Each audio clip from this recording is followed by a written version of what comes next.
Yung tatay ko na single driver lang, no? Tapos may times na wala siyang, hindi siya makapag-drive ng tricycle dahil naunahan siya ng ibang driver. So uuwi siya sa bahay na walang kita dahil hindi nakapag-drive.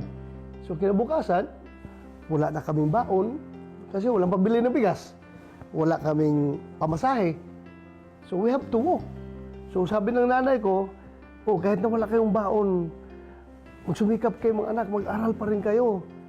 Walang pamasahe, diskarte kayo. So, walang baon, walang pamasahe, maglakad kami pupunta sa eskwelahan. We had to walk 8 kilometers going to school and back. So, 16 lahat yan, papunta pabalik. Ang problema, isa lang tsinilas na nabili ng nanay ko. So, yung aking elder brother, dalawa kami maglakad papunta sa eskwelahan, tag-isang tsinilas kami. Today, yung kaliwang tsinilas, ako magsuot, yung kanang tsinilas, siya magsuot. So, papunta kami sa eskwelahan, maglakad. Balik. Kinabukasan naman, palit na naman kami. Kaliwa naman sa'yo. Kaliwa naman sa akin, sa kanyang kanan, para hindi gaano bugbog yung paano. Tsaka yung kalyo, mababalance kahit pa paano. Mababalance yung kalyo. Grabe, diskarte talaga.